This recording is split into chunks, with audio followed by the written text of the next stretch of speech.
International Criminal Court o ICC ay isang independent judicial body na itinatag upang litisin ang mga individual para sa mamabigat na mga international crimes. Kabilang po dyan ang genocide, war crimes, crimes against humanity at mula noong taong 2018, pati na rin ang crimes of aggression.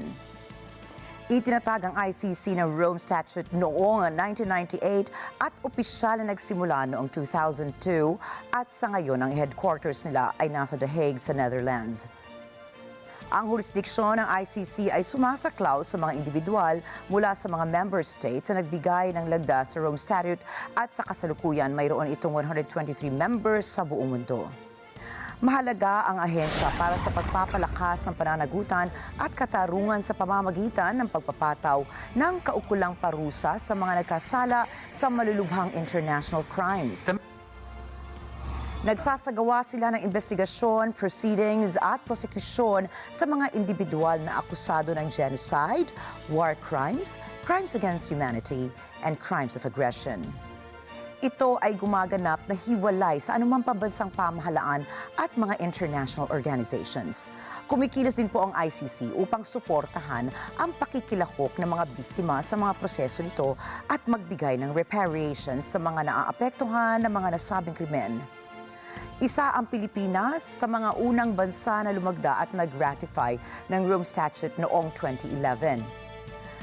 Noong 2016, isinagawa ni dating Pangulong Rodrigo Duterte ang war on drugs na nagresulta sa di umano'y pagkamatay na mahigit sa 12,000 Pilipino ayon po yan sa Human Rights Watch.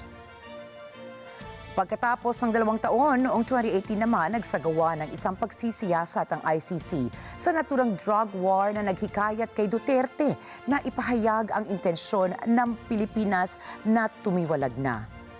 Ang membership withdrawal ay pinal na naipatupad pagkatapos ng 1 taon noong March 16, 2019. Samantala po, noong January 26, 2023, nagbigay ng otorisasyon ang isang pre-trial chamber ng ICC sa prosecutor ng korte upang ipagpatuloy ang investigasyon sa war on drugs ng dating Pangulo.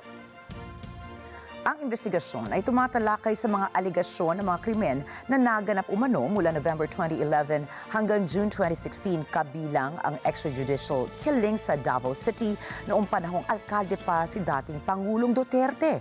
Kasama na rin dito ang mga di umano'y krimen sa iba't ibang bahagi ng bansa habang siya ay nakaluklok sa pwesto mula June 2016 hanggang March 16, 2019. Ayon sa ulat ng ICC, mahigit 6,000 katao ang umano'y pinatay ng Philippine National Police o PNP at Philippine Drug Enforcement Agency o PDEA sa kanilang operasyon kontra droga mula July 1, 2016 hanggang May 31, 2022. Sa kasalukuyan po, ayon sa reliable sources, maaaring maglabas ang ICC ng warrant of arrest para kay Duterte sa mga susunod na buwan. Ngunit, iginiit ni Pangulo Marcos na walang jurisdiksyon ang nasabing international body sa Pilipinas at hindi tutulungan ng kanyang pamahalaang umusad ang investigasyon nito. It is for the 100th time. I do not recognize the jurisdiction of ICC in the Philippines. I consider it as a threat to our sovereignty.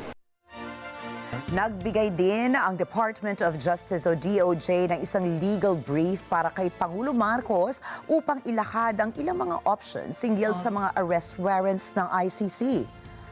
Anito, tungkulin ng DOJ bilang pangunahing law agency ng pamahalaan na maglatag ng iba't ibang mga senaryo na may kaugnayan sa warrant of arrest ng ICC, kabilang ang posibilidad ng muling pagsalin ng Pilipinas rito.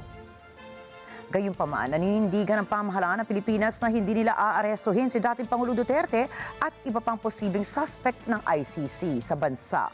Ayon kay PNP spokesperson Colonel Jean Fajardo, may sariling judicial system ang bansa kung kaya't hindi na kinakailangang maglabas pa ng warrant of arrest o mag-imbestiga ang ICC sa Pilipinas.